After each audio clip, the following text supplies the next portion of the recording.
Hola a todos, les habla Andrés Cervantes y bienvenidos sean a mi canal Arquicultura. Es hora de ver la evolución de un palacio que alberga uno de los museos más famosos del mundo, el Louvre. Comenzamos esta historia en París, en el año 1190.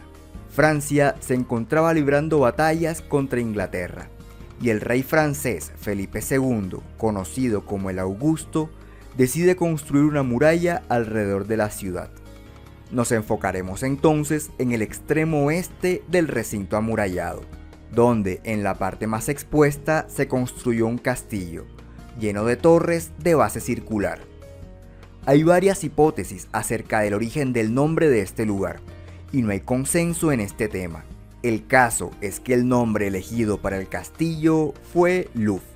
Este castillo fue rodeado con un foso, y entre las múltiples torres que lo componen, la torre del homenaje se ubicó en el centro del patio. Esta sería la torre principal de la fortaleza. En 1356, durante el reinado de Carlos V, se construyó un nuevo recinto amurallado, ya que la ciudad había crecido por fuera de los muros de Felipe II. Este gran castillo, que había sido construido para proteger el punto más débil de la ciudad, al quedar rodeado por un segundo anillo de muralla, perdió la importancia militar que tenía anteriormente. Es por esto que se le retiraron muchos elementos propios de una fortificación, dejando más espacio para habitarlo, pero sin dejar de ser uno de los edificios más protegidos de la ciudad. Es por esto que el castillo del Louvre fue escogido por Carlos V para ser su residencia.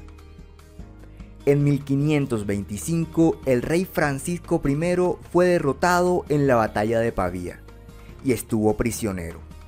Luego de esto, se firmó un tratado de paz, y Francisco podía regresar a Francia bajo una serie de condiciones, entre ellas casarse con Leonor, archiduquesa de Austria. Este penoso suceso hizo que el poder del rey se viera reducido ante el parlamento, por lo que para demostrar más autoridad inició la remodelación del castillo de Louvre. La torre del homenaje fue demolida y se planteó un cambio total en la zona occidental del edificio. En este periodo, el rey sentó las bases de la monarquía absolutista que gobernaría Francia en los próximos siglos. Tras la muerte de Francisco I en 1547, le siguió su hijo Enrique II. Este continuó las obras de su padre, reconstruyendo esta sección del edificio, pero ahora con un nuevo estilo, más propio de un palacio, alejándose de la apariencia de una fortificación. En 1559 muere Enrique II, y su viuda Catalina de Medici ejerció como consejera y en ocasiones como regente de sus 3 hijos. Por esta época, en esta zona de aquí, existía una fábrica de tejas, y es justamente este espacio el que Catalina escogió para construir un nuevo palacio en 1564. En francés, teja se dice tuile, por lo que el nombre del palacio sería Palais des Tuileries, castellanizado como Palacio de las Tullerías. Aunque este palacio parecía desprotegido al estar extramuros, en los próximos años un nuevo anillo de muralla integraría esta zona a la ciudad. En 1595, el rey Enrique IV inicia un proyecto conocido como el Gran Diseño. La intención de este era unificar el Palacio del Louvre con el de las Tullerías. La primera intervención consistió en una gran galería que uniría los dos palacios por el sur. Además, para poder conectarse con esta nueva ala, el Palacio de las Tullerías se amplió hacia el sur. El proyecto incluiría un gran patio en medio, por lo que la muralla fue demolida. Alrededor de 1624, Luis XIII hizo demoler la zona norte del recinto medieval del Louvre, para ampliar el ala construida por Enrique II, buscando generar una fachada simétrica. En medio de ambas alas está el pabellón del reloj, el cual sería terminado por el siguiente monarca. En 1659, Luis XIV continúa con los trabajos iniciados por Luis XIII, pero también inicia otras obras, como la ampliación del Palacio de las Tullerías hacia el norte. Además, inicia la construcción de una serie de espacios en el extremo oriental, cerrando un patio. Estas obras terminarían en 1670, con la finalización de la columnata del Louvre, una serie de columnas en la fachada oriental del palacio. Al igual que sus predecesores, Luis XIV viviría en el Louvre, pero este solo lo hizo hasta 1682, cuando movió la corte y su residencia permanentemente a Versalles. El abandono del Louvre en favor de Versalles hizo que los jardines poco a poco fueran invadidos con construcciones de la clase baja. Mientras esto ocurría, el palacio iba desligándose simbólicamente del poder monárquico, aunque en él seguían llevándose a cabo algunas actividades relacionadas con el gobierno. A finales del siglo XVIII se encontraba en el trono Luis XVI, y el reino pasaba por una crisis económica y social, lo cual generó un aire de descontento en el pueblo. Debido a esto, en 1788 el rey convoca en Versalles a los Estados Generales, una asamblea con representantes de la nobleza, el clero y el pueblo. Este último había conseguido ser la mitad de la asamblea. El pueblo estaba ganando poder y el rey cerró la asamblea, pero estos se siguieron reuniendo decididos a redactar una nueva constitución, mientras el pueblo apoyaba a sus representantes con revueltas en París, destacándose la toma de la Bastilla. El rey terminó cediendo e invitó a la nobleza y al clero a unirse a la asamblea, donde entre otras cosas se proclamaron los derechos del hombre y el ciudadano. En 1789 se corrió el rumor de que el rey conspiraba, pero la gente irrumpió en el Palacio de Versalles para obligarlo a mover su residencia a las Tullerías, donde viviría casi como un prisionero. Este año además, el conde de Angiville propone un museo en el Louvre para que todo el mundo pudiera entrar y apreciar las obras de arte. Esta idea fue adoptada por los Estados Generales, ya que el inventario artístico que tenían en su poder se incrementó drásticamente con la confiscación de los bienes del clero. En 1790 se creó una comisión encargada de inventariar los monumentos y obras de arte, las cuales estaban guardadas en los antiguos conventos. En 1791 la Asamblea aprueba la Constitución, quedando Francia como una monarquía constitucional. El rey, al ver su poder tan reducido, huyó junto con su esposa rumbo a Austria, para buscar apoyo de un ejército extranjero, pero son capturados y puestos en prisión. Antes de esperar las represalias de Austria, la Asamblea les declara la guerra, mientras Napoleón Bonaparte empezó a figurar como militar. En 1792, la Asamblea termina retirándole todo el poder al rey. Convocan elecciones para un nuevo parlamento, en su mayoría miembros del Partido Jacobino, encabezados por Maximiliano Robespierre, el cual suprime la monarquía, proclama la república, el rey y la reina son juzgados y finalmente ejecutados. En 1793, luego de las gestiones pertinentes, el Museo del Louvre abrió sus puertas al público.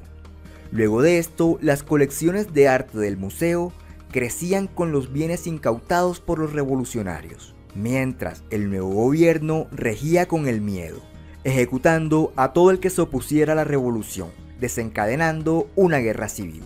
Esto terminó con Robespierre guillotinado y una nueva constitución en 1795.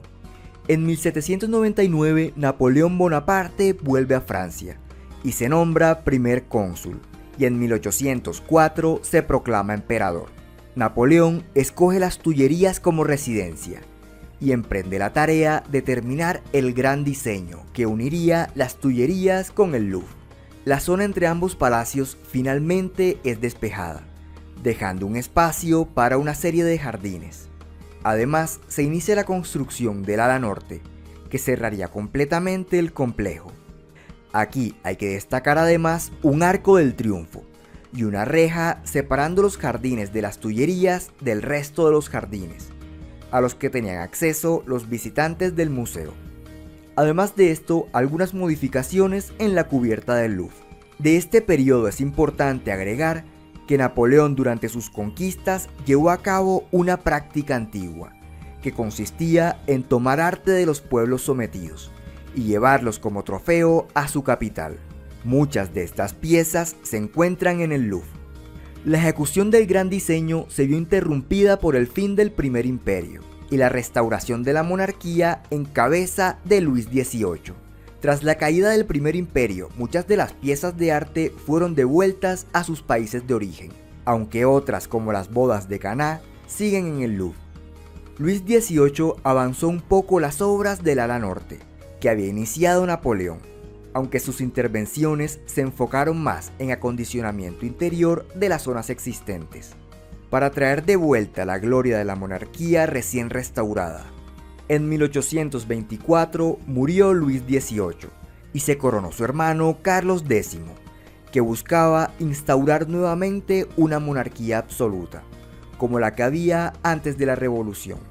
En 1830, nuevamente el pueblo se alza contra el rey, haciéndolo abdicar, y este obliga a su hijo a renunciar a sus derechos. Luego de esto termina como rey su primo Luis Felipe I, que convierte Versalles en museo, mientras mantiene su residencia en las Tullerías. En 1848, en medio de crisis, el rey Luis Felipe I se ve obligado a abdicar, siendo este el último rey de Francia. Con esto comienza la Segunda República. En 1852, Napoleón III es elegido como presidente, y al final de su mandato hace un golpe de estado para proclamarse emperador del Segundo Imperio francés. Napoleón decide organizar la Exposición Universal de 1855 y desea tener terminado el gran diseño para esa fecha. Estas obras consistieron en una ampliación de la mitad del ala sur y la culminación del ala norte, con un edificio de dimensiones similares, dejando un espacio para el paso de vehículos. Además, se hizo una abertura en el ala sur con la misma finalidad. En 1855 los exteriores estaban prácticamente terminados, pero en cuanto al interior, las obras avanzaron hasta 1857, cuando estuvo completamente listo, reuniendo por fin, después de casi 300 años, los palacios del Louvre y las Tullerías. Posteriormente, Napoleón también ampliaría esta zona del ala sur. Conforme pasaron los años, el emperador perdía apoyo y se le fueron quitando facultades, fortaleciendo el poder del parlamento. Hasta que, en 1870, durante la guerra franco-prusiana, fue capturado como prisionero de guerra. Luego de esto, se proclama la Tercera República de Francia. La guerra había complicado la situación socioeconómica de París, lo que desencadenó en 1871 un movimiento insurreccional de ideología socialista, conocido como la Comuna de París. Los comuneros habían invadido las Tullerías, mientras el gobierno trataba de recuperar el control de París desde Versalles. En el proceso, el palacio terminó en llamas, y funcionarios del museo con mucho esfuerzo consiguieron que el fuego no se propagara por las alas norte y sur hasta el Louvre. Luego de 2 días ardiendo, el Palacio de las Tullerías, residencia de la mayoría de los reyes de Francia desde 1589, quedó totalmente en ruinas. A falta de recursos para reconstruir las ruinas del palacio, este permaneció así durante 12 años, hasta 1882, cuando se decidió demolerlo completamente. En 1883 se reconstruyeron los pabellones de las esquinas y partes de las alas norte y sur que habían sido destruidas por el incendio. En 1939 inicia la Segunda Guerra Mundial y, previendo un ataque a París, se puso en marcha un plan para proteger las obras de arte del Louvre. El museo cerró sus puertas 3 días, con la excusa de hacer reparaciones, pero realmente se empacaron y evacuaron en camiones todas las obras de arte, dejando el museo totalmente vacío. Cuando el ejército alemán invadió París en 1940, el Louvre estaba desierto, ya que las obras se encontraban en museos y castillos de los lugares más remotos del país. Tras la guerra, las obras de arte retornaron al Louvre. En 1963, el Ministerio de Cultura recreó los fosos delante de la columnata, buscando emular el foso medieval que existió aquí. aunque este proyecto no se realizó con ningún tipo de fundamento histórico o arqueológico. En todo este tiempo, en el Palacio del Louvre, además del museo, había otras instituciones. Es por esto que en 1981, como parte de un plan de intervenciones a edificios de interés cultural en todo el país, se planteó lo que se conoce como el Gran Louvre, con el fin de destinar todo el palacio al museo. Esta intervención consistió principalmente en una serie de sótanos que ampliaron considerablemente la capacidad del museo. Y en el proceso, entre otras cosas, se encontraron los cimientos de la fortificación medieval. De estos trabajos, la parte más icónica y al mismo tiempo la más controversial en su momento es la pirámide de vidrio diseñada por el arquitecto chino-estadounidense Yao Ming-pei. En esta pirámide actualmente está el acceso principal al museo. Se encuentra rodeada por una serie de espejos de agua y 3 pirámides más pequeñas, dando como resultado un conjunto arquitectónico que, a pesar de tener elementos que no comparten estilos, estos no compiten entre sí por el protagonismo, sino que se respetan las escalas, permitiendo una integración de 2 edificios de periodos históricos muy diferentes.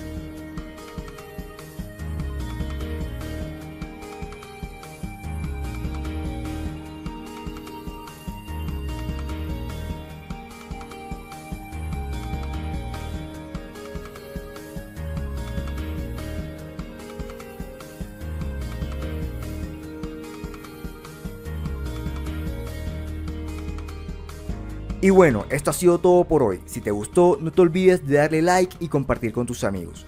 Y para que no te pierdas de próximos contenidos, suscríbete a mi canal de YouTube y sígueme en las redes sociales de Facebook e Instagram. Les habló Andrés Cervantes. Hasta la próxima.